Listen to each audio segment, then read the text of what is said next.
Bom dia a todos. Bom dia. Esse dia lindo que está lá fora, esse sol maravilhoso. Nós aqui para falarmos sobre Jesus. Nosso coração invadido de alegria, de gratidão pelo convite. Nossa amiga Mirtes, pela leitura linda, Renata, todos vocês, para vir compartilharem conosco as próximas horas, das quais dedicaremos ao nosso tema, que é ação e reação.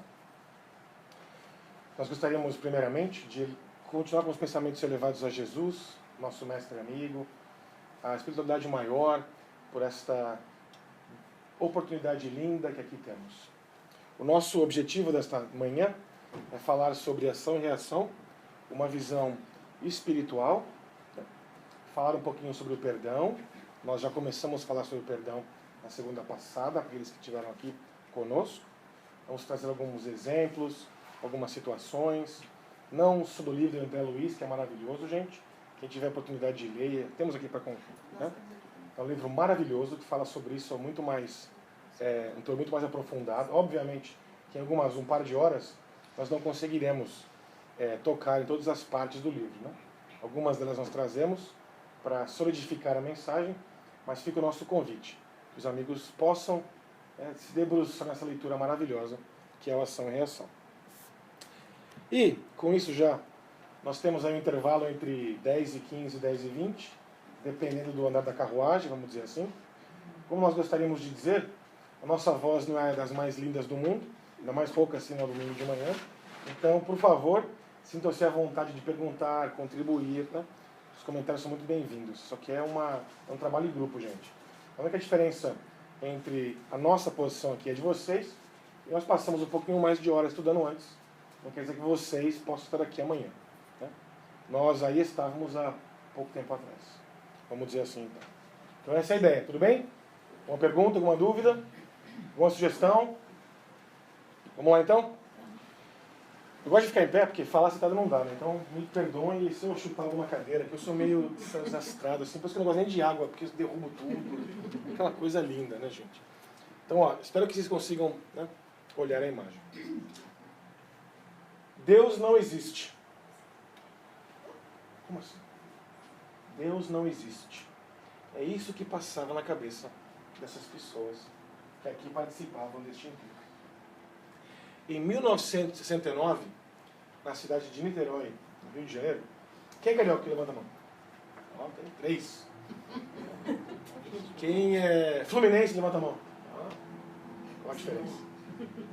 Bom, isso aconteceu em Niterói, do lado, né, da ponte, do outro lado da ponte. Em 69, e 375 pessoas morreram na hora. Houve um incêndio no grande circo de Niterói, né? E o título dessa situação difícil foi o espetáculo mais triste da Terra. O incêndio do grande circo norte-americano. Curioso que várias pessoas, nesse dia, se rebelaram contra Deus.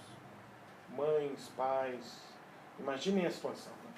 Todos indo para participar de um espetáculo de arte e acaba pegando fogo o circo. Né? Muitos morrem queimados, carbonizados, né? Outros desencarnam, né, abruptamente, pisoteados por elefantes, animais e assim por diante. A comoção foi geral. Como nós aqui, nenhum de nós estávamos lá, somos muito mais jovens, né, gente, do que nessa época, né, a gente sabe disso.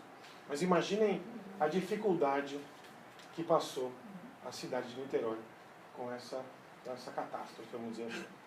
500 pessoas ao todo morreram, né, desde o dia 17 de dezembro de 69, as próximas semanas, pela casualidade destas feridas, ferimentos e problemas assim. E aí muitos perguntavam, onde está Deus numa hora dessas? Onde há tragédia, onde há dificuldades tremendas como isso. Por que nós trouxemos este texto para começar o nosso bate-papo? Porque muitas pessoas ainda acreditam que Deus não existe. Por volta de 5% do mundo hoje acredita que Deus não existe. São céticos, né, ateus. E aí nós vemos, nós que somos espíritas, entendemos que tudo na Terra existe por uma razão. Não é verdade? A gente aprende no livro dos Espíritos, lá no comecinho, né? Tudo está sob o controle, né, da divindade. Jesus está no leme, como diz Emmanuel, a gente sabe disso tudo. Mas quando alguma coisa assim difícil como essa acontece, ou poderíamos ter usado o tsunami na Ásia, né, ou os desabamentos também do Rio de Janeiro, lá, enfim, a catástrofe que seja, as pessoas se questionam, peraí, mas eu, já tão boa, né, meu sobrinho, meu tio, meu parente, meu vizinho, meu amigo, pessoas tão boas, por que eles e não outras pessoas? E aí trouxemos isso para dizer o quê? Que tudo existe uma razão de ser. Não é verdade? Tudo que nós passamos, já passamos ou passaremos, existe uma razão de ser. Então imagine essa figura aqui, uma gota no oceano. Quando nós jogamos alguma... Quem já fez aqui sentar, descansar perto da lagoa ou do rio, jogar uma pedrinha? Já fez, isso não é muito comum. Quando aquela pedra entra na água, o que acontece? Essas ondas, né? Um splash. Eu estou tentando lembrar em português mais a palavra. Então acontece esse... Né? No Rio a gente fala tibum. Esse tibum, isso mesmo. Acontece esse tibum, obrigado. Está participando aqui já agora. Acontece o tibum aqui e essas ondas vão se repercutindo. Então imaginem, né, que essa figura representa a nossa ideia aqui essa manhã. Que todas as nossas ações, consequentemente, vão ter reações. Ou muitas vezes, uma ação sequer singular e simples nossa, vão ter tremendas consequências. Tudo bem? Gente, muito obrigado. A gente vai acabar mais cedo hoje, que acabou o seminário. Acabou. Já sabem tudo já sobre ação e reação. Ah, a gotinha lá quando cai, isso mesmo. Boa tarde. Essa aqui é a ideia. A gotinha quando cai, né, tem essa repercussão por aí por fora. Essa aqui é a ideia. Mas, se a gente puder entender um pouco melhor, né, da onde que vem isso? No mundo, né, imaginem que no mundo existem as leis que regem o universo, são leis divinas, e por si só leis imutáveis. Por que as leis são imutáveis? Você para pensar nisso? Por que as leis do universo são imutáveis? Por exemplo, se eu pegar, não vou jogar, né, mas se eu pegar esse livro aqui e derrubar ele no chão, assim, ó, segurei. O que vai acontecer? Ele vai cair com uma velocidade, né, inconstante, porém com uma aceleração constante, de 9,8 metros por segundo ao quadrado. Quanto mais alto, ele vai cair. Né? Isso é uma lei da gravidade. Ela não muda. Aqui nos Estados Unidos, no Brasil, na Europa, na área, onde quer que estejamos, na Terra, ela não muda. Por que ela não muda? Porque é uma lei universal da Terra, né? Uma lei do nosso planeta. E assim há também leis divinas que não mudam. Essa é uma delas. Né? Tudo que nós fazemos, temos uma consequência. E a sua representação física, quem nos explicou foi Isaac Newton. A terceira lei, onde ele diz o quê? Se nós aqui, ó, magrinhos, né? 50 quilos, que me dera. 50, mais que o dobro, gente, pula, né? 50 quilos, empurrássemos aqui um caminhão com uma força de 100 newtons, né? E o caminhão com 2.000 quilos, você acha que ele sairia do lugar? Acho que não, né? Acho que não ia sair muito do lugar, não. Imagina um caminhão de 2.000 quilos, nossa força de 100 newtons, né? O que o caminhão faz? Ele, quando nós empurramos, né? Ele nos empurra também, no sentido oposto, uma força igual de 100 newtons. Né? A mesma história. Se por algum motivo ou outro seja assim, um Hércules, um super-homem, uma Mulher Maravilha, eu consigo empurrar esse ônibus, ou esse caminhão, e haja um deslocamento, o que acontece? Pela minha força, maior do que a força que esse caminhão ônibus tem de se manter parado, ele vai ter deslocamento. E aí entra a segunda lei de Newton, aceleração, força, etc, etc, etc. Né? Então, para ser mais simples, se eu pegar essa parede e empurrasse muito forte, o que vai acontecer? Ela vai me empurrar ao contrário, para que fique ali equilíbrio. Né? Eu não empurro, nem ela empurra para não sair do lugar. Porém, se um caminhão, um trator, começar a passar aqui, ele vai fazer o quê? Ele vai levar a parede. Então, a força que o trator aplica sobre a parede é muito maior que a força que a parede consegue sustentar para ela se manter imóvel. Tudo bem? Aquela história do seu filho ou sua filha querer te empurrar quando está bravo, assim, e você fica parado, pode empurrar. Olha lá, fica à vontade aí, empurra aí, não vai sair do lugar. Porque ele não tem força suficiente para que a gente consiga sair do lugar. Então essa terceira lei de Newton, né, cada ação corresponde a uma reação, é uma lei universal. E ela é imutável. Tudo que nós fazemos, né, tem uma consequência. Tudo bem? Sim. Porém, obrigado, Milton. Quem me respondeu, gente, obrigado. Porém, como o nosso trabalho aqui não é sobre leis físicas, calma, não é uma aula de física, vocês podem ficar tranquilos. Quem não gostar de matemática e física, fiquem tranquilos. O nosso objetivo aqui é o quê? É interpretar essa lei de ação e reação com uma visão espiritual. Essa aqui é a nossa ideia. Então, como fazer isso? Qual o significado espiritual da lei de ação e reação?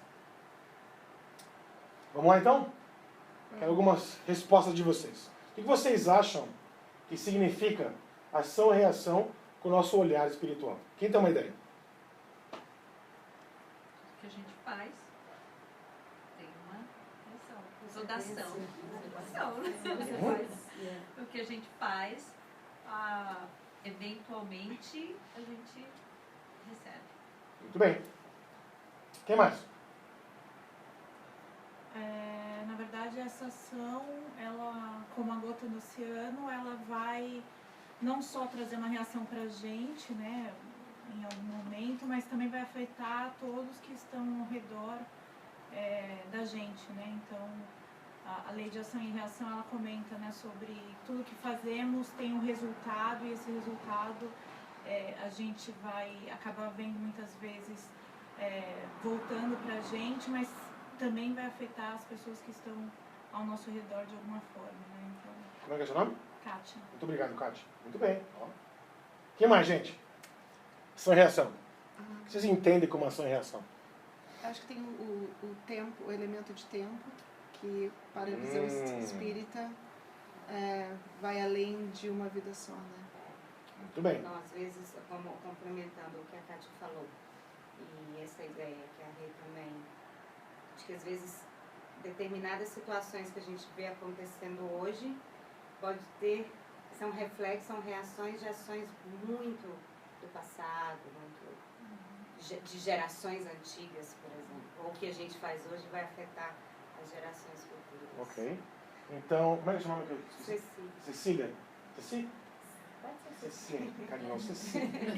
Então, Cecília, vamos voltar para o nosso primeiro slide. No círculo lá de Niterói. Você disse que tudo que está acontecendo hoje pode ser causa de alguma coisa que aconteceu lá atrás. Você acha que aquele círculo de Niterói ali, alguém sofreu sem precisar sofrer? A gente aprende que não, né, gente?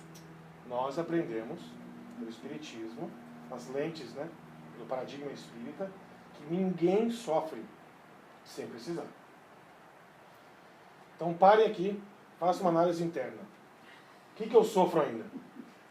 Ah, não consigo parar de fumar. Ah, não consigo parar de ser egoísta. Não consigo parar de comer muito. Ah, não consigo fazer isso, aquilo outro. Da onde que vem isso, será? Fazer uma reflexão, gente. Esse aqui é o trabalho, né? Algum motivo existe, né, para não sofrer ou passar por aquela dificuldade. Óbvio que aqueles que passaram pela dificuldade do circo, nós veremos por que mais tarde. Eu não vou estragar a surpresa. Tá? Aqueles que passaram pela dificuldade do circo, com certeza, alguma coisa, né, houve de existir para que eles todos ali voltassem àquela mesma situação. Né? Por exemplo, vocês lembram em 96, daquele avião da TAM que caiu em São Paulo? Quem de São Paulo levanta a mão? Maioria. Lembram daquele avião da TAM que saiu do aeroporto de Guarulhos, de Congonhas, fez a curva e caiu na Vila Santa Catarina? Sim. 96 pessoas morreram. Né? Eu cheguei atrasado para pegar aquele avião, gente. 15 minutos. Eu estava naquele voo. Não peguei. Que bom, né? Você tá aqui. Ou não, né? Ou, filhote, vai trabalhar, né, meu? Vamos trabalhar. Não sou eu.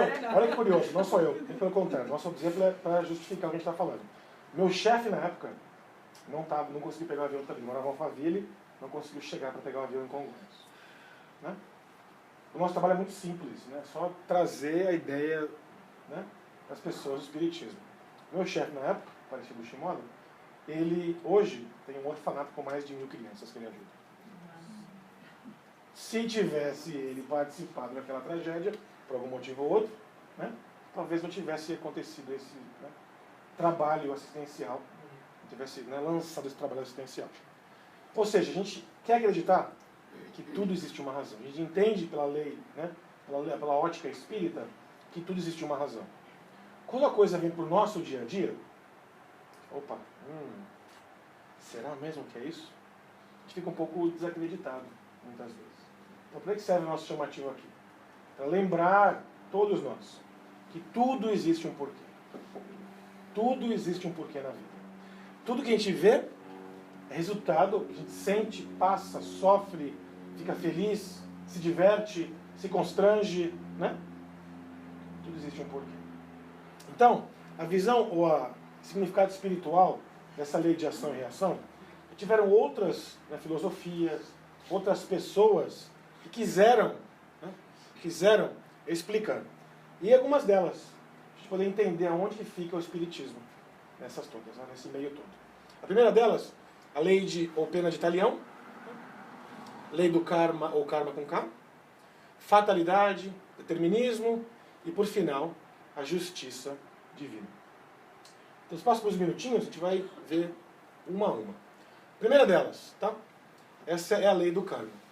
E olhem que fantástica essa frase de Gandhi, onde ele diz assim: de olho por olho, dente por dente, o mundo acabará cego e sem dentes. Por quê? Porque a lei de Italião pregava o quê? Você roubou, corta sua mão. Você cobiçou a mulher do próximo, fica cego. E assim por diante. O que ele quer dizer com isso? Não dá, gente. O nosso atual estágio evolutivo não tem como. Não tem como. Nós ainda caímos muito. Né? Essa lei é aplicada por Deus, né? Não por a gente. Se eu faço mal uso do meu olho, eu vou ser convidado a fazer um bom uso do meu olho. Mas não é o meu irmão que tem que vir furar meu olho. É a minha própria consciência que vai me convidar a entender o... Isso mesmo. Porém, a lei, que ela é aplicada em muitos países islâmicos, é a lei social. Né? É a lei de justiça daqueles lugares. Né? Ou seja, e muitos ainda, no nosso país, por exemplo, ainda há estados que existe pena de morte. Se matou alguém, você vai ser condenado. Nós aprendemos, de novo, com a doutrina espírita, que não adianta nada, gente. Isso não muda nada na nossa dificuldade. A gente vai para lá e continua o quê? Sofrendo as mesmas coisas. Os mesmos remorsos, as mesmas dificuldades. Né? Continuamos com os mesmos problemas. Aqueles que, né, por um motivo ou outro, decidem tirar as suas vidas, só estão angariando mais problemas ainda. Vai tocar para um próximo seminário sobre suicídio, que não é o nosso objetivo aqui. Ou seja, ainda há alguns países que essa lei existe. Ainda há algumas práticas que ainda temos aqui em nossos estados americanos. Né? E aí, vem quem? Jesus. A melhor forma de se reparar o mal é sempre com o perdão.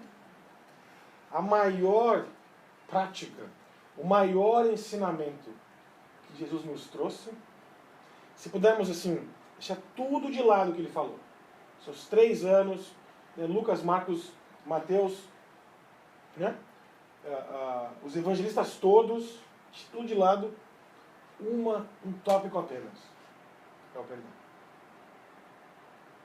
É o perdão.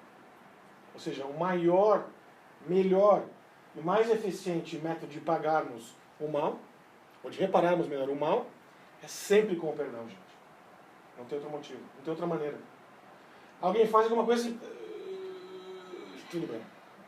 Vou sentar aqui, ficar calmo, senão vou revidar. Né? O nosso instinto, ainda como estamos vivendo aqui nesse mundo, é o revide. Né? Vai falar, mas eu vou no centro, eu faço evangelização, dou aula, dou passe, dou palestra, tudo lindo, né?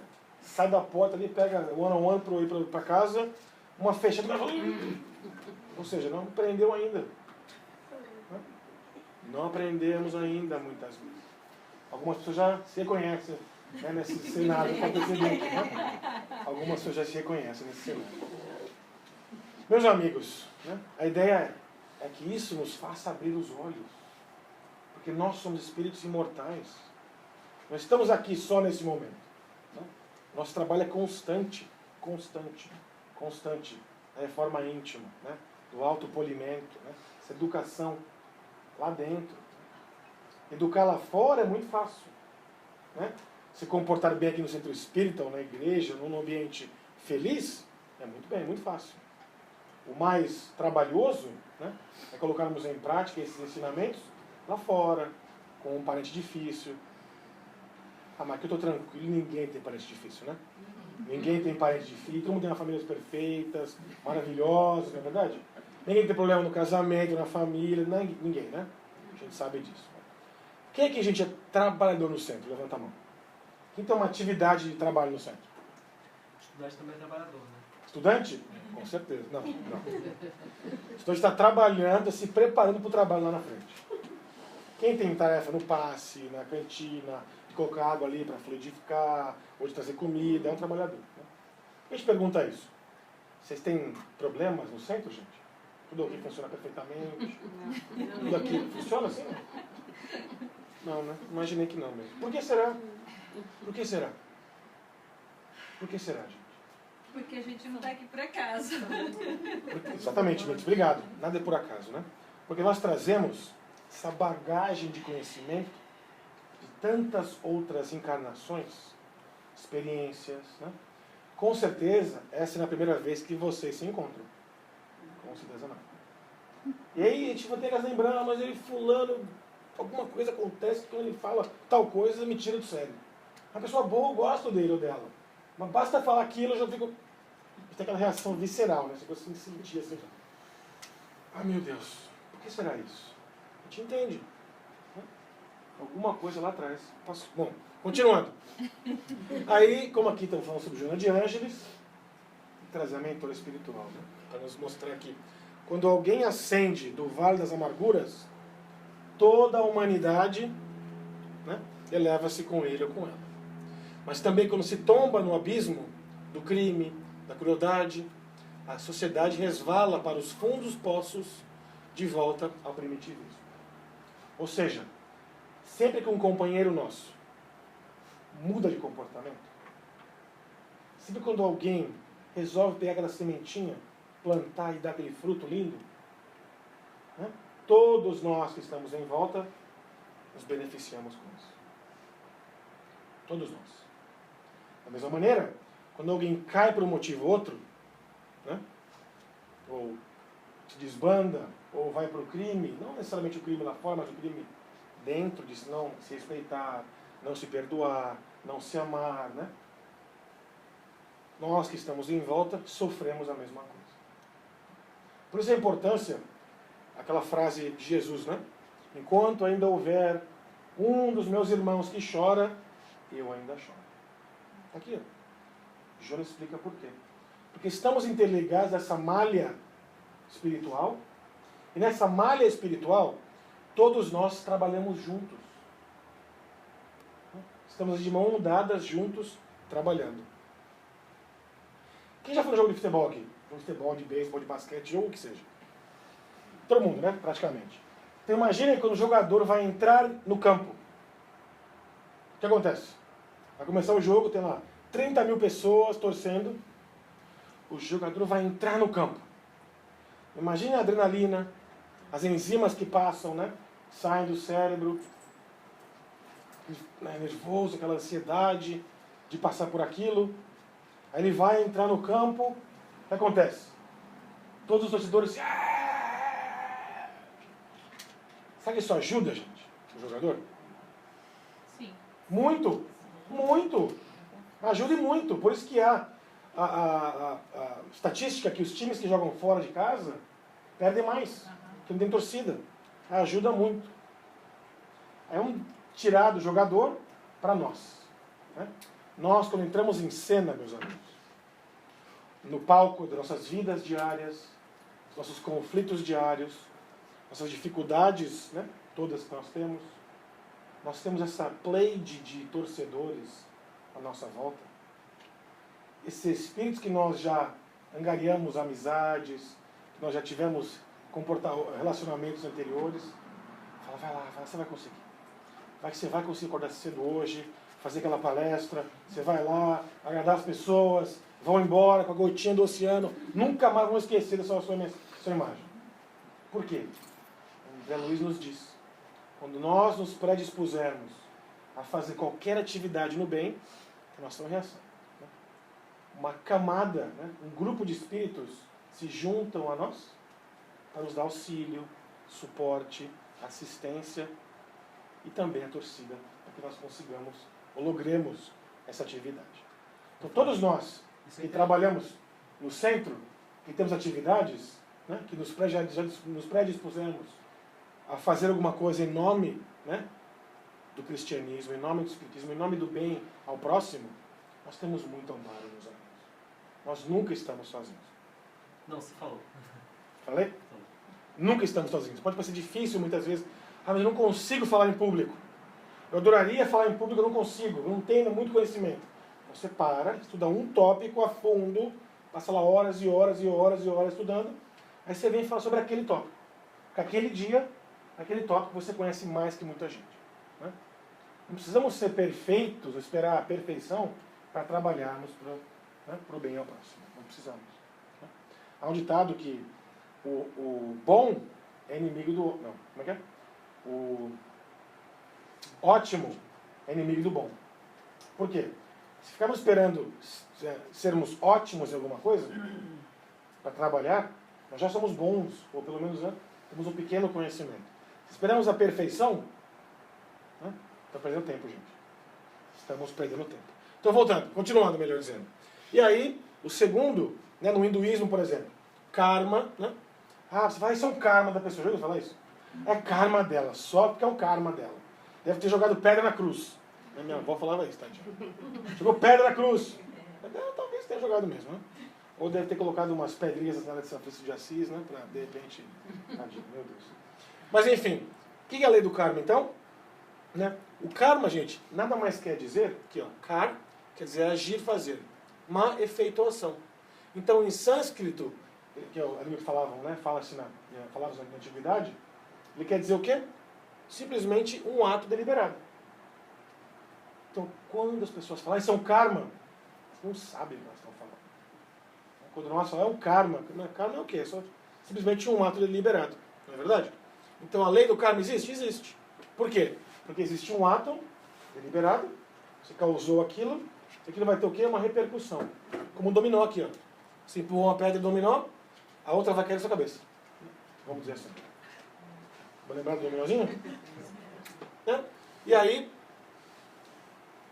isso Dalai Lama diz que aquele que não crê na lei do karma, mas que leva a sua vida praticando o bem, recolherá seus frutos. Sem problema nenhum. Por isso que vemos as pessoas, mas ele é tão bom, já é um espírita praticamente dito, né? Nem precisa de espiritismo. Nós nem precisamos. Nós só temos muitos defeitos, muitas dificuldades, que passamos por aflições que a gente não consegue lidar ainda. Nós precisamos de um caminho, né? De um roteiro. Né?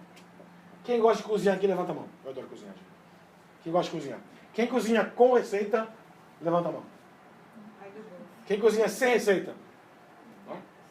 Então imagina que o espiritismo pra gente é aquela receita, aquela carne super assim importante, aquela comida essencial, que se você não fizer aquela receita, você pode salgar demais, você pode não dar gosto nenhum, ela pode ficar dura, pode ficar muito mole, pode ficar, ou seja, se nós seguirmos a receita de bolo, né, que são os ensinamentos de Jesus, nós chegamos lá. Mas aí de repente a receita foi escrita numa outra língua, né, por um bisavô que falava um português bem diferente. Aí o bisneto olha e fala, eu não consigo ler direito, tá difícil. Me ajuda aqui, dá para traduzir aqui para português do dia a dia? Né? Então Jesus é aquele bisavô que escreveu de uma maneira muito linda, florida, metafórica, mas de repente nós precisamos de uma maneira um pouco mais concreta, direta, né? Segura para seguir essa receita. Aí vem o quê? A terceira revelação, a doutrina espírita. abrir nossos olhos, nossas mentes, para a receita ser muito mais direta. Ó, faz assim, filhote, se você empurrar aquela pedra ali, ó, ela vai cair na sua cabeça. Não tem outra opção. Ah, a pedra vai descer para a direita, um ângulo, assim, não precisa falar isso. Se você empurrar aquele dominó, vai cair na sua cabeça. Ponto final. Né? A gente aprende com isso. Né? Então, como nós vemos a doutrina espírita, essa receita de bolo. Só que um bolo rápido, importantíssimo. Como se fosse a carne, melhor dizendo. A última carne que você conseguiria comer, assim, antes de repente passar fome ou passar por mais dificuldades aí pela frente. E o Dalai Lama fala isso. Você não precisa ter rótulo X, rótulo Y, né?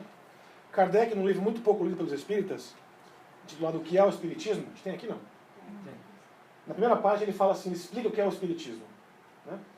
E ele também diz que reconhece-se o espírita pela sua transformação moral, pelos esforços que ele ou ela faz para domar as suas más tendências e inclinações. Notem que ele não fala, ó, o espírita é aquele que vai do centro segunda, terça, quarta, quinta, sábado, domingo, ele dá passadinha para limpar. Não. Né? O espírita é quem? Aquele que se transforma. Que olha uma calamidade na rua, entende o porquê e faz uma oração para aquelas almas que sofrem. É aquele que olha, não consegue mais olhar só para fora. Né? Olha para dentro. Fala, peraí, mas não gosto de ser assim. Isso não me faz bem. Eu preciso mudar. Né? Eu preciso ser outra pessoa. Como é que eu faço isso? Ele vai procurar o quê? Receitas de bolo, vai procurar livros, estudo, vai procurar coisas quais que façam, né, ele ou ela abrir para uma nova realidade. Sempre dizemos que existem duas fases da pessoa que se torna espírita. Eu, por exemplo, fui espírita de berço. Meus pais se conheceram no centro espírita. Então, praticamente, né, conheci o espiritismo desde o começo. Desde a minha bebezinho, evangelização, aquela coisa toda. Mas existiu um momento crucial na minha vida que eu não só continuei sendo espírita, mas que o espiritismo entrou para dentro de mim.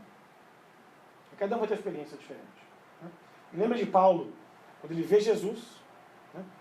Ele perseguia os cristãos na época, aí ele vê Jesus, meu Deus, né? Paulo, por que me persegues? Cristo pergunta para ele, por que me persegues, Paulo? Aí ele fica cego, enfim, a história é maravilhosa, quem quiser ler mais, o livro Paulo e Estevão temos aqui para ler, um livro maravilhoso, dos nossos favoritos, né? Então esse contato, esse encontro de Paulo na estrada de Damasco com o mestre, faz com que ele mude completamente de comportamento. Não é mais Saulo que vive, não é mais o homem velho que vive, é Paulo, o homem novo, que vive dentro de mim. Então essa transformação, gente, cada um vai ter diferente. Uns mais radicalmente, de repente pela dor, pelo sofrimento, pelas dificuldades, né? Outros por, não preciso sofrer para passar por isso. Não preciso sofrer para passar por isso. Aliás, Emmanuel tem uma frase fantástica no livro Consolador, se eu não me engano. Né? Ele diz assim, que o mal, melhor dizendo, o sofrimento só existe quando nós não entendemos o motivo e não nos alinhamos com a vontade de Deus. Olha que fantástico isso. Né? Por que nós sofremos então? Porque nós estamos desconectados com o que, né, a lei divina quer para a nossa vida. Estamos indo para o caminho para cá, aqui, ó. Aí acontece o quê? Quando está lá o cabresto, vai lá, puxa e volta, direção certa, e continua. É isso que representa o sofrimento para a gente. Vou falar um pouco mais sobre o sofrimento lá na frente, mas ultimamente, né, cada um será dado segundo suas obras. Não tem como, gente. Não há mágicas, né? Não existe contabilidade, não existe diferenciada. Né? Porque eu sou espírita, não. Porque eu sou... Não. Aliás, não precisa nem ser religioso para falar a verdade. Desde que as suas ações, os seus atos, né, façam aquilo que você continue trabalhando, vivendo, vencendo, ajudando o próximo, sendo caridoso e assim por diante. Notem que Kardec não diz assim, ó, fora do espiritismo não há salvação. Ele não fala isso, não é verdade? O que ele fala? Fora da caridade. Por que será que ele fala fora da caridade? Por que será? Ele está abrangendo todo mundo, Todo dando mundo. oportunidade para que todo mundo possa... Todo mundo. Vocês já parar para pensar, se ele falasse fora da verdade, não há salvação? Quem tem a verdade? Exatamente. A minha verdade é melhor que a sua, filha. Eu sei muito mais que você. Então, e aí aconteceu o quê? Né? Ninguém se salvava. Ninguém se salvaria? Não, eu diria que aconteceria, o que aconteceu, acontece ainda com as religiões protestantes. Né? São 3.000 filosofias protestantes diferentes, cada uma tem uma interpretação um pouco diferenciada do que Jesus diz, e elas não se concordam entre si. Não, mas aqui, se você vier para cá, né? Desde o luteranismo, né? Calvinismo, e várias filosofias bem diferentes. Né? A gente vê por aí. Continuando, né? Determinismo e o livre-arbítrio. Então, quando vemos, por exemplo, as pessoas falam, meu destino é sofrer nesse mundo. A gente fala isso, né? Eu nasci para sofrer nesse mundo. Já ouviram isso? Já. Meu Deus, eu nasci para sofrer nesse mundo. É uma pequena história.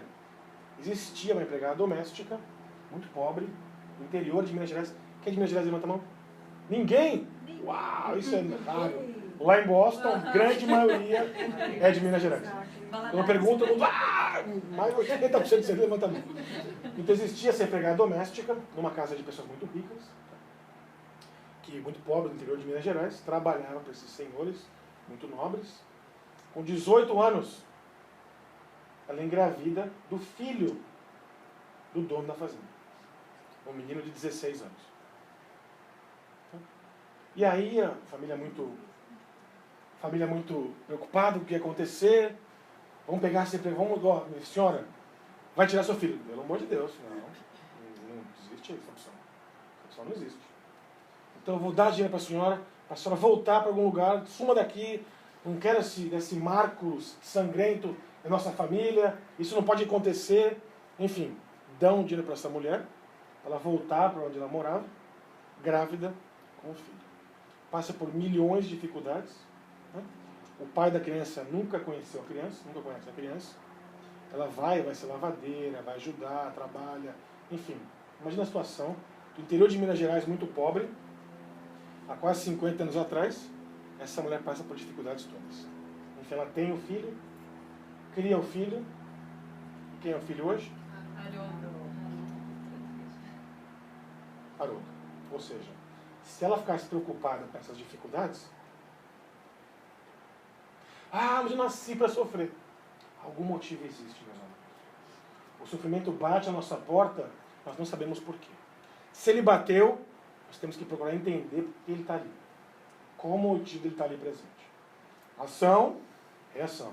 A gotinha lá, né? Aconteceu. Por que trazemos essa história? Porque pessoas se perguntam, o meu destino, tudo que acontece na minha vida, então estou predestinado a sofrer. Não, pelo contrário. Ninguém está predestinado a nada, a não ser o que nós realmente criarmos dentro de nós. Aí as pessoas vão procurar os cartomantes, né? Lá em Boston tem aquele psychic, tem bastante isso, não? Tem. E aí, pior ainda, aí os hispânicos escrevem espiritista. Quero morrer com aquele nome, meu Deus do céu. Enfim, sem julgamento. Espiritista. Por favor, ajuda, né? Mas não é espiritista, não ajuda, por favor. Bom, aí as pessoas vão lá ver o futuro, né? E geralmente vemos assim mais mulheres do que homens entrando aqui. Não sei porquê, gente. Não sei porquê. Acho que de repente sabe se vai querer casar, se vai ter. Não sei. E aí, mas será que eu vou ter felicidade na vida? Será que eu vou ser feliz na vida? Todos nós vivemos para sermos felizes, como nós aprendemos lá no livro dos Espíritos. Ou seja, todos nós vivemos para ser felizes. Então, ser feliz não é um destino, é uma condição. Essa lavadeira foi feliz, ainda que tivesse muitas dificuldades. Né? Criou o seu filho, deu a ele noções, etc. e tal, ainda que tivesse muitas adversidades, dificuldades, e assim por diante. Por que estamos dizendo isso? Né? Porque se você quiser saber o seu futuro, é muito simples. Olhe para você agora. Você é uma pessoa boa, caridosa, gentil, amável, amorosa, companheira, né? O seu futuro vai ser um futuro bom. Você vai continuar trabalhando. Você ainda é muito egoísta, muito orgulhoso, acha que é melhor que muita gente. Cuidado. O seu futuro vai ser um futuro difícil. Não tem mágica, gente. Não existe mágica. Não existe mágica na criação. Lembra quando eu falei no começo que as leis divinas são imutáveis? Elas não mudam. Você nasceu na família espírita, você vai ter um benefíciozinho aqui. Não, pelo contrário, não existe isso. Não existe. Não existe margem, nem atalho, nada disso. Então todos estamos caminhando juntos nessa caminhada, né? Fatalidade. O que é fatalidade? Eu estava fatídico. Eu vou passar por isso, que eu sei. Nós aprendemos no Espiritismo que existem só 2 fatalidades na vida. Alguém lembra? O nascimento e a desencarnação. Não é verdade? Quando você nasceu, estava lá escrito, preparado. Quem lembra Luiz sabe, né? Existe o plano reencarnatório, né? O Ministério da Reencarnação. Você vai nascer na família tal. Aquela família é difícil, mas vai ser o melhor lugar para você crescer, progredir, praticar caridade, perdão, né? Indulgência, tolerância, benevolência. Você vai nascer ali, naquele lugar. Né? Condições X, Y, Z. Né? E a desencarnação.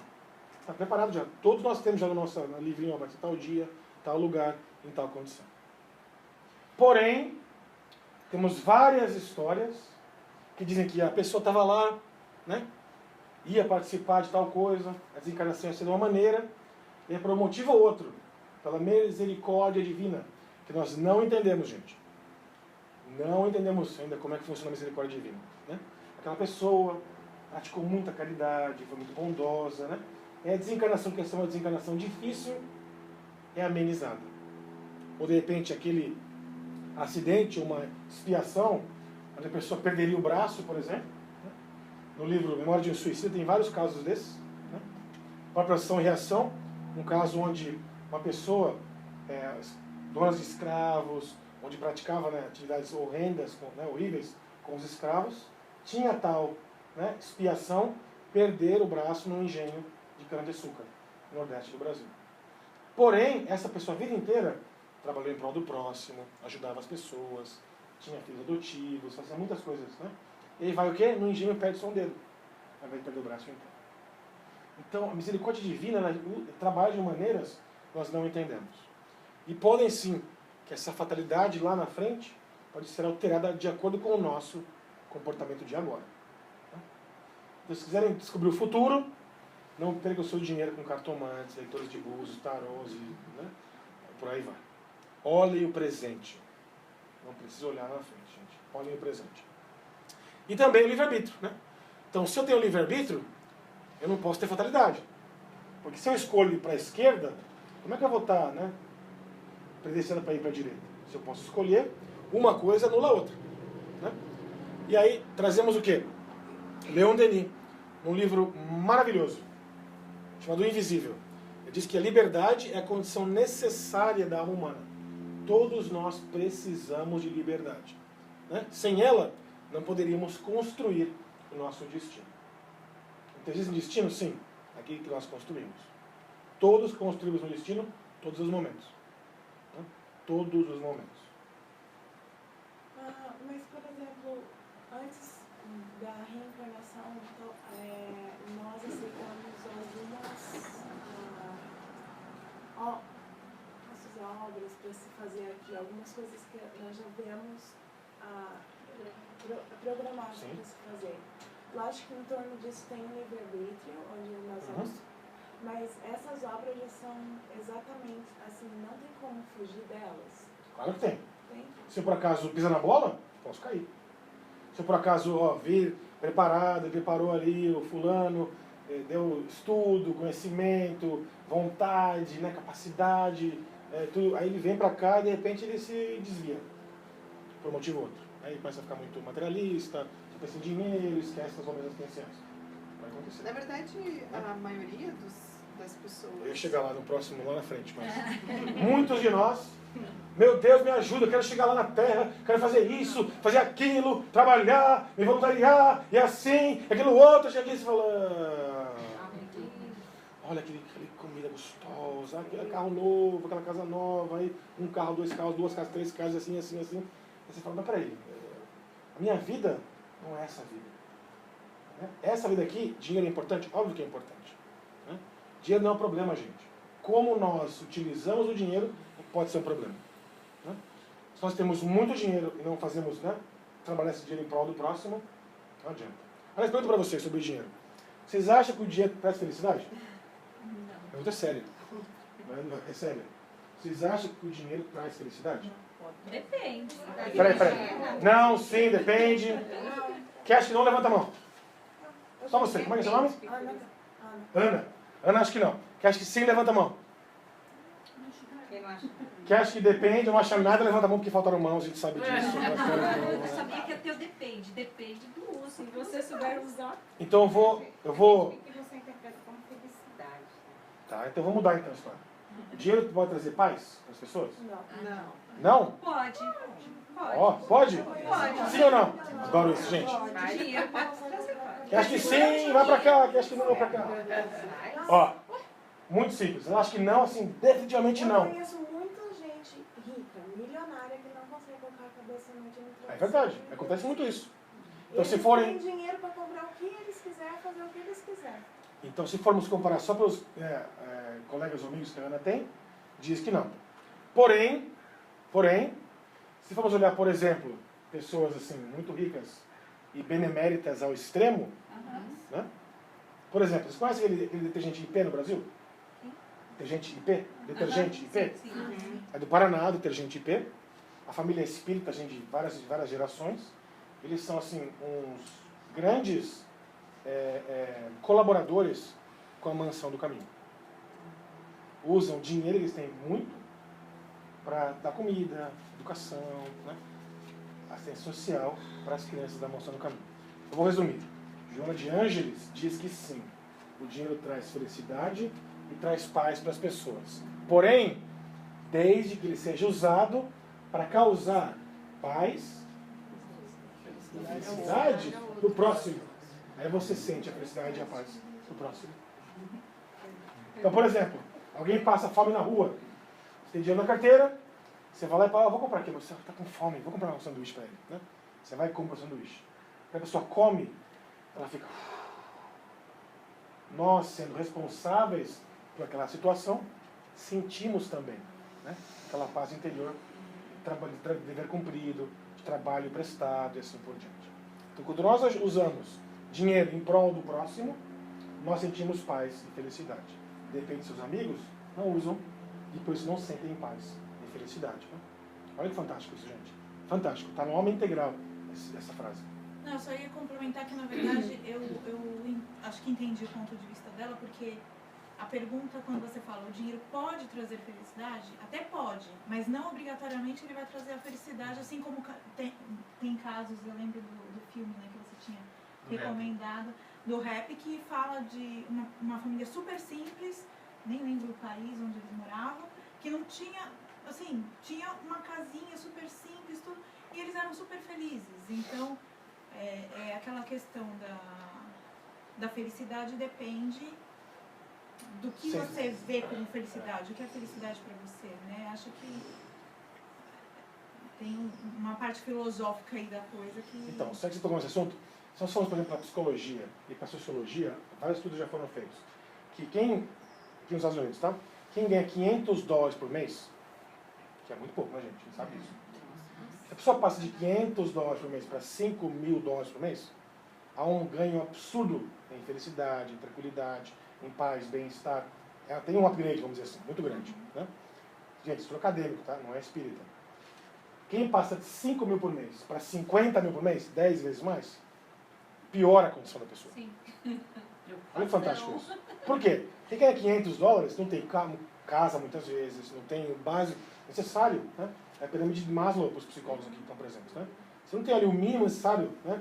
Fisiologia, aquela coisa do básico para sobreviver, eu não consigo ter o resto. Então eu preciso do mínimo necessário. Se eu alcanço esse mínimo necessário, né? Um salário de $5.000, que eles fizeram a pesquisa nos anos 80, 90, né? É um ótimo salário. Né? De 5 para 50 mil, piora a situação. Você fica muito mais preocupado, enfim, os problemas aumentam assim, exponencialmente. Né? Então, do nada, ou muito pouco para um nível, né?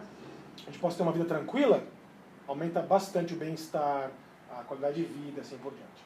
Dali para frente, piora a qualidade de vida. Eu diria que aí, no caso, se a gente pensar bem, não é o dinheiro é ter o mínimo necessário, o alimento, Sim. a casa, Casa, bem-estar, condição de educação. comprar um livro, de Então, quer dizer, não é o cinema. dinheiro, é sim o que ele traz que pode trazer mais felicidade. Muito bem. É isso aí, gente. Cuidado, tá? Com essa história do dinheiro, que é perigoso.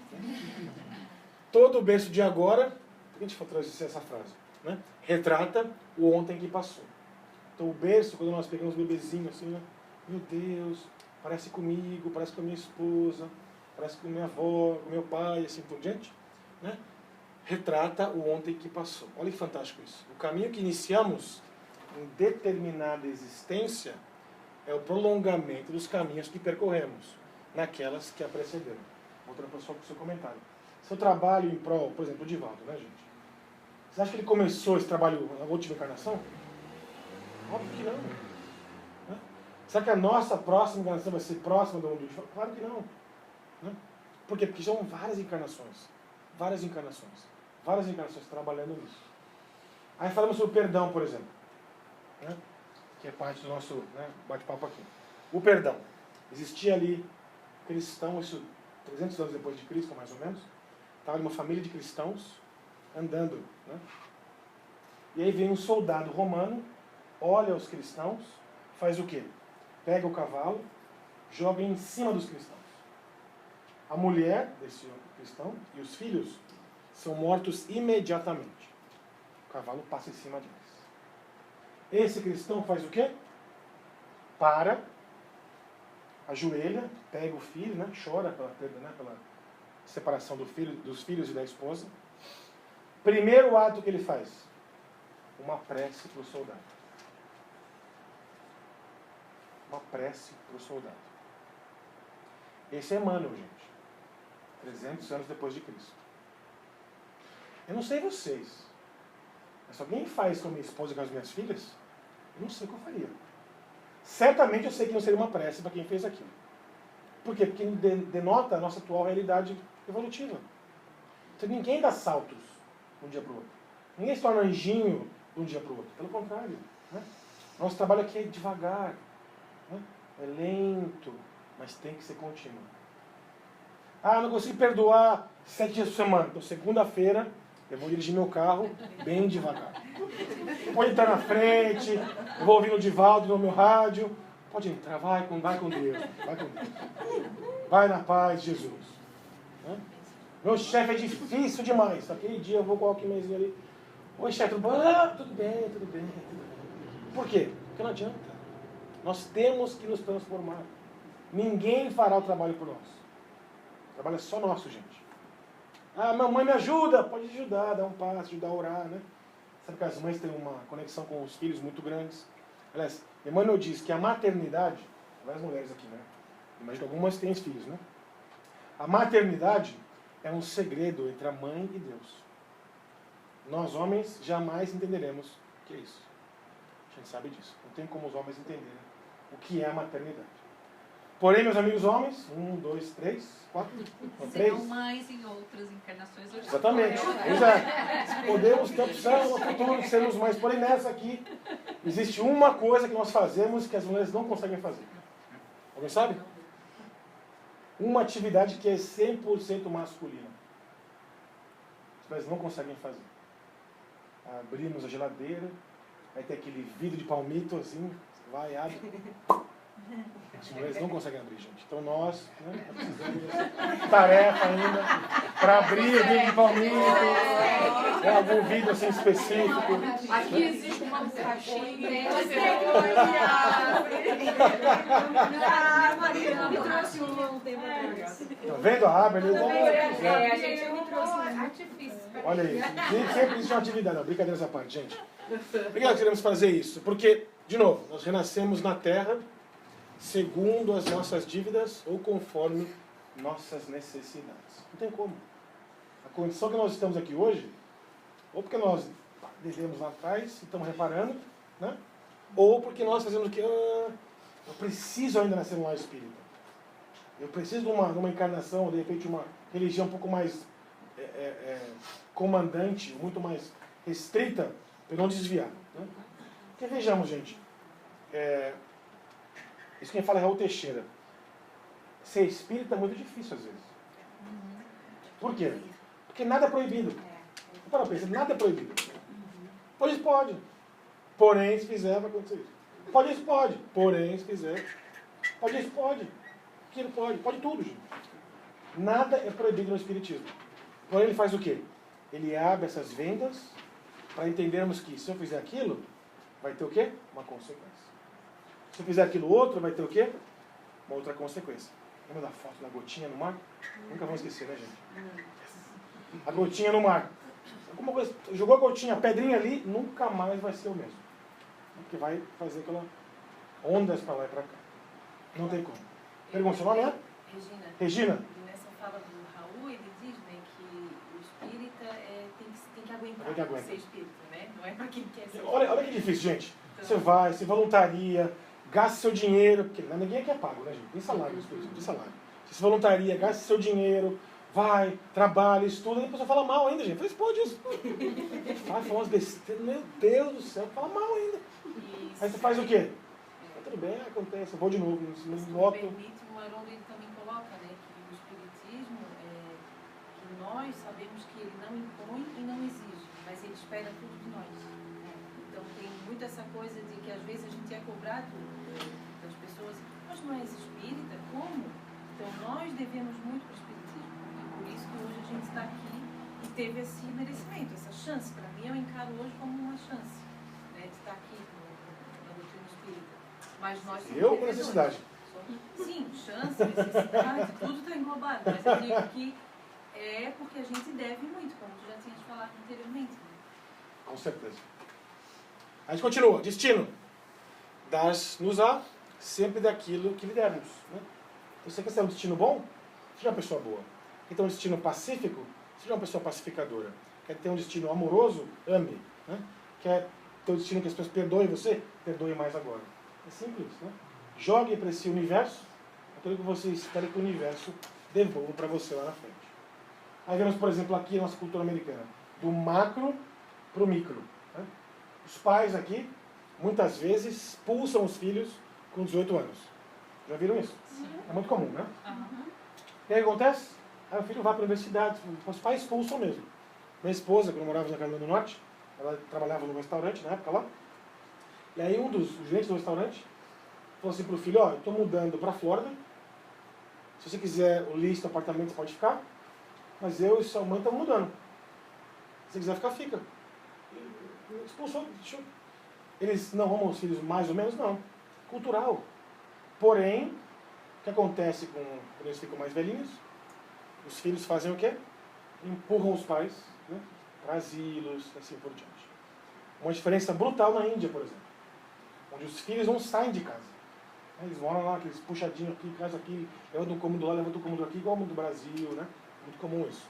Porém, quando os pais ficam mais velhos, os filhos continuam ajudando, tomando conta dos pais. Então, gente, acontece isso aqui na nossa sociedade. A gente aprende isso. Né?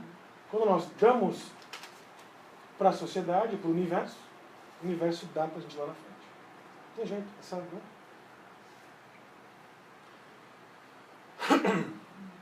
E aí, falar sobre fatalidade, ela não existe.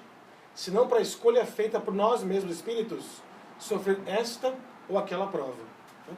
Muitas vezes nós temos a prova da doença, ou a expiação de uma doença, de uma sequer condição. No próprio Ação e Reação, tem uma história fantástica de Poliana e Sabino. Poliana é a mãe de Sabino. Sabino é uma criança anã, que tem idiotia, não fala, é surda e muda, né? Tem condições terríveis. E aí, André Luiz e seu mentor Silas são chamados para ajudar a Poliana. Porque ela passava uma condição muito difícil, o pai abandonou o filho, ela morava numa favela no Rio de Janeiro, né? E aí eles vão para auxiliar Poliana. Na saída para auxiliar Poliana, estava muito debilitada fisicamente, precisava de muita ajuda, e é quase que estava prestes a desencarnar. E aí Silas disse, não temos como explicar para você agora, André, vamos auxiliá-la de imediato, depois tivermos tempo, nós passamos o que aconteceu, qual o motivo daquilo. E ela cuidava desse anão, esse ser, com idiotia, com diversas dificuldades, e assim por diante. Ainda fica muito incomodado, mas como assim? Né? onde está a bondade de Deus? Eu não consigo entender isso. Ela muito caridosa, muito prestativa, está prestes a desencarnar, por debilitações físicas. E aí, aplicam passe, os espíritos ajudam, né, refazem o corpo daquela mulher fisicamente, depois de um tempo ela se recupera e continua. E aí Silas vai contar para André Luiz o que aconteceu. Aquele anão, aquele idiota, né, que tinha idiotia, vamos dizer assim, aquela pessoa, há muitos, né, centenas de anos atrás, em Portugal, Barão de S, ele não dá o nome inteiro do barão, tinha comportamentos esdrúxulos, abusava das pessoas, né? Foi a causa de muitos estupros, né? Foi a causa de muito suicídio, a causa de muitos crimes, né? Muitos escravos vieram através das mãos dele, né? E aí aconteceu, muitas pessoas, muitos espíritos queriam, né, reivindicar as suas dívidas. Muito obsidiado, ele vem o quê? Pela bondade e misericórdia divina, ele vem numa situação onde ele é meio que invisível, ninguém o reconhece. Anão, uma cabeça muito grande, uma deformidade muito complicada, né? Com fala, não ouve, com idiotia, né, cognitiva e assim por diante. Ele vem naquela condição e ela, né, a Poliana, participava dele. Tinha sido cúmplice desses crimes todos, né? Várias famílias foram quebradas, foram dilaceradas. Porém, Poliana, nesse decorrer de anos todos, faz o quê? Ela se renova. Ela fala, meu Deus, quanta coisa eu fiz de errado. Eu preciso reparar isso. E ela se predispõe a vir nessa encarnação como mãe daquele ser que as pessoas olhavam e tinham medo de tão feio que ele era.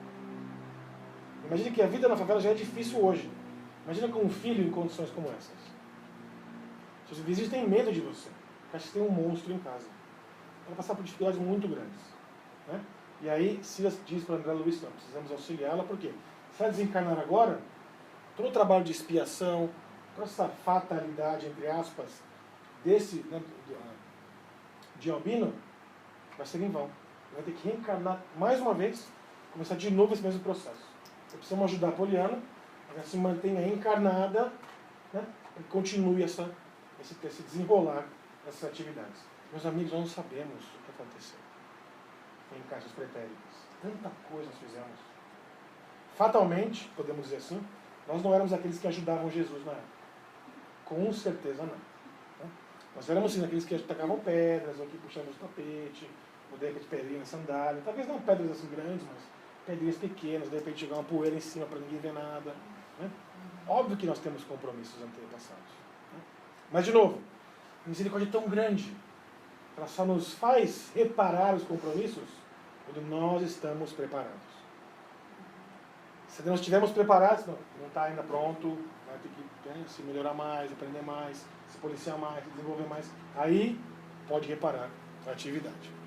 Ou seja, quando nós escolhemos, né, essas dificuldades ou provas, elas traçam para nós mesmos uma espécie de destino, né, que é a própria consequência da posição que nós encontramos.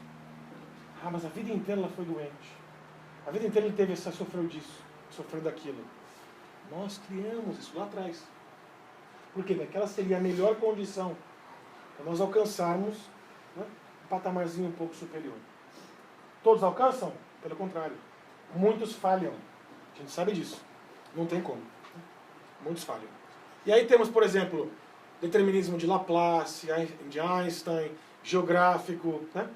Ou seja, cada um deles está, você é isso porque nasceu em tal lugar. Ah, você faz aquilo porque tem a raça, nasceu na raça X. Ah, você faz aquilo porque nasceu em um lugar tal. Tá, existe até um certo ponto nisso, que é o geográfico, né? Ou seja, nosso processo de socialização. A gente aprende, né? Ah, vai numa escola tal, vai nessa escola, né, X, ou tem uma família completa versus uma família quebrada. A gente sabe disso.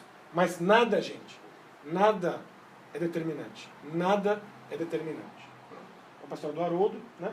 E tantas outras histórias. Por exemplo, a gente fala assim, o aborto é um assassino, sabe disso, né? É um assassino. É um assassinato, vamos dizer assim. Né? Ou seja, praticamos aquele ato, né, onde aquele ser indefeso não teve condição de se defender. A gente sabe disso. Aprende com o Espiritismo. Mas se você praticou um aborto, outras maneiras de ajudar. Vai voluntariar-se num asilo, num orfanato. vai tomar conta de criança carente. Tantas coisas podemos fazer para tentar reparar aquilo. A gente fala ainda mais, só em uma condição onde o aborto é ok, né? É visto como ok pelo doutrina espírita, onde há a pena de vida da mãe, o risco de vida da mãe. Onde a mãe passa por risco de vida, né, o aborto pode ser feito. Porque prefiro que salve-se a mãe do que a criança que pode nascer sem mãe. Porém, uma mulher em Feira de Santana, com 44 anos, seu 13º filho, o médico diz, minha senhora, ainda está há menos de 3 meses, a gravidez é muito complicada, a senhora corre graves riscos de vida. Se a senhora quiser, podemos abortar o seu filho. Pelo amor de Deus, isso não vai acontecer aqui. Eu vou ter esse filho. E se Deus quiser que ele nasça, ele vai nascer. Se quiser que eu morra, é ele que... A fé é muito grande, muito, né? Cheia de fé.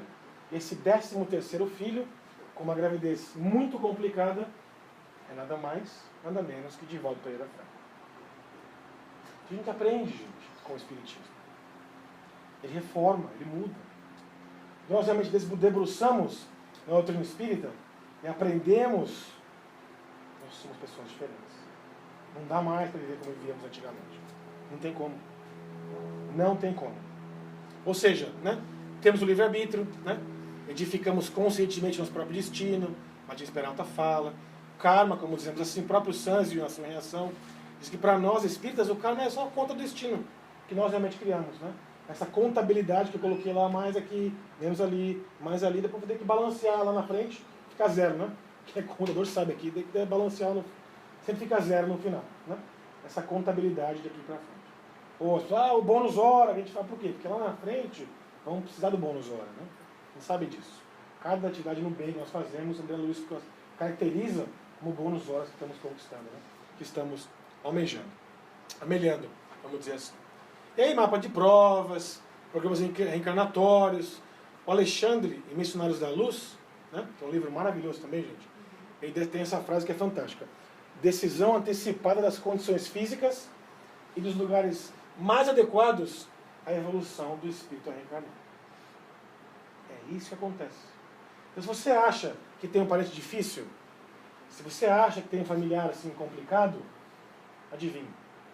Ele é a melhor pessoa para trabalhar aquilo em você que ainda te causa frustração, ainda te causa ansiedade, ainda te causa uma certa... Né, coisa assim, né? E pelo menos nós temos que perdoar, pelo menos temos que ser indulgentes com as dificuldades alheias, né? E sermos bons para todos. Essa é a definição de caridade, como entendia Jesus. Olha que fantástico isso, né? De novo, cada um será dado segundo as suas obras. Não tem milagre, gente. Milagres não existem. Não existem. Santinho nasceu aqui num lar todo de ouro. Não existem milagres. Tudo existe uma razão de ser. Porém, você fala assim, então peraí, Flávio, mas se tudo acontece por uma razão, se tudo existe assim, então não precisa nem orar, porque se Deus sabe o que eu preciso, tudo vai acontecer, né, da maneira que eu precise. Por que eu vou orar para a gente? Né? Por que eu vou fazer uma prece? Por que eu não preciso? A gente aqui pensou isso uma época. Nós falamos o quê? Nós não entendemos. Oi? Tem uma linha do espiritismo em São Paulo, eu não sei como é que chama, que eles não... Eu fui num centro espírita, que minha tia frequenta em Santos, que eles não faziam prece. Aí eu falei, mas tia, não teve prece inicial, não teve prece de encerramento, não teve... Aí ela, mas pra que prece? Eu falei, como assim? Aí eu falei, o centro espírita não tem prece? Ela falou assim, mas a gente não faz prece. Não sei como é que é. Do Serpa, eu acho. Não sei se você já ouviu falar. Mas, anyway. Obrigado, Luiz, pela contribuição. Esses irmãos nossos, acreditamos que estão equivocados. Por quê? Porque aprendemos também lá com Jesus que todas as preces são atendidas pelo Pai. Todas. Todas as vezes que paramos para fazer uma oração, alguém está escutando. Posso fazer um... Claro. Eu estava ouvindo o NPR essa semana e tem um quadro que é... Anyway, as pessoas fazem um depoimento E essa pessoa, ele é um indiano daqui de São Carlos, e ele estava falando que ele é atheist, ateu, mas que ele faz prece. E aí ele estava explicando por quê. Ele não acredita que Deus seja o criador de tudo. E ele conhece algumas religiões, já participou, tal, não sei o quê. E aí foi perguntado para ele, mas se você é ateu, você não acredita que Deus é o criador de todas as coisas, por que você faz uma prece? Aí ele disse que ele faz a prece para que ele faz a prece para que Deus exista. Deu para entender? Curioso isso. Foi muito interessante. E ele falou que ele faz a prece em agradecimento de tudo que está ao redor.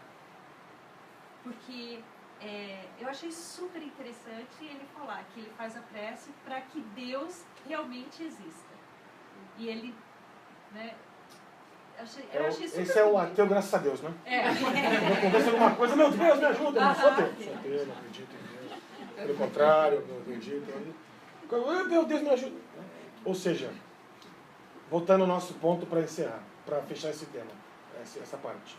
Então, há pessoas que se equivocam na interpretação do Espiritismo. Sim, é verdade. Tudo que eu tenho que passar, eu posso passar. Porém, a misericórdia divina, como falamos lá várias vezes, ela é tão imensa, ela é tão assim, magnânima, que nós não entendemos como é que funciona. Nós não entendemos. E aprendemos também que todas as preces são ouvidas. Nós estamos passando por dificuldades, por aflições, né? Momentos difíceis. Oremos, meus amigos. Oremos. Né? Porque pelo menos aquela prece vai ser ouvida e receberemos alguma coisa disso. Ou mais calma, mais energias para suportarmos as dificuldades. Né? A gente aprende que não devemos pedir para que retirem as dificuldades do nosso dia a dia. Pelo contrário, né? Para que nos deem forças para superarmos as mesmas. Né? No livro Psicologia da Gratidão, Joana faz assim, um apanhado muito grande entre o mal. Né? Ela diz que o mal que me acontece, aliás, ela diz que nós temos que ser gratos pelo bem que chega até mim. Temos que ser gratos pelo mal que chegou até a mim também. E temos que ser gratos pelo mal que não chegou até mim. Mas peraí, como assim? Ela explica. Porque o bem que chegou até a mim é quando eu estou alinhado com a vontade divina, né? Com a leis do universo. Então, assim, em sintonia, em sincronismo com as leis universais. O mal que chegou até a mim é quando eu saio daquela rota. Esse mal o quê? Volta para cá, filho. Vem para cá para você continuar aqui. Esse é o mal que chegou até mim, que é o mal necessário para mim. Ela pede para que a gente agradeça o mal que não chegou até a mim, porque eu desalinhei antes que esse mal chegue. Opa, peraí, deixa eu voltar. Não, tá errado isso aqui. Tive um aha moment ali, né? Aí volto para o caminho. Aí não precisa, nós já voltamos para o comportamento. Só nos acontece mal, gente, quando nós nos distanciamos, né, dos ensinamentos divinos. Não tem jeito. Não tem outra coisa. Não tem outra maneira de explicar isso tão básica e tão direta como isso. Né? E quais são os ensinamentos divinos? Aonde estão escritos, né, os ensinamentos divinos? Na nossa consciência. Pergunta 621 do Livro dos Espíritos. Todos nós temos a consciência. Por exemplo, quer um exemplo? Quando a gente dirige na estrada, está o limite 55, aí você está 70. Você sabe que está acima do limite, não sabe? Você sabe que está fazendo a coisa errada, não sabe? E você continua fazendo. Aí o policial para, do officer, I'm sorry. No, you're not. Não? Tipo, você sabia que você estava dirigindo acima do limite e você continua dirigindo. Aí faz o quê? Dá uma multa pra gente. Você fala, talvez semana que vem eu vou dirigir mais devagar. Não quero pagar multa, o dinheiro jogado fora. Essa multa é o mal que nos chega para nos trazer de volta para o caminho retilíneo na direção ao carro. Olha que fantástico isso, né? Pequenas coisas. Alguns estão rindo porque já passaram por isso, né?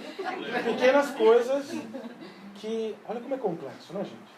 No micro e no macro. Funciona da mesma maneira, gente. Da mesma maneira. Por quê? Porque essa lei divina, né, ela é alicerçada na justiça indefectível. Funciona em igualdade para todos. Ninguém né, passa pela lei divina de uma maneira diferente. Ah, mas aqui nos Estados Unidos, né, tem muito racismo. É verdade. É verdade? Você sabe disso. Né? Nós não sabemos a realidade, o contexto, o que passou aquele ser numa encarnação passada e assim por diante. A gente não sabe. Não podemos julgar. O nosso trabalho é o quê? Orar para que nosso país passe por essa dificuldade, né, da melhor maneira possível. Orar por aqueles que sofrem, né, e pedir que nós não sejamos a causa, né, das aflições alheias. Jesus disse, o escândalo é necessário, mas ai daquele que gerar o escândalo. Ok? Então agora são 10h25, deixa eu dar uma paradinha e depois vamos falar sobre esse livro que é maravilhoso. Aqui, ó. Céu e Inferno. Gente, melhor do que novela da Globo. Vamos ver.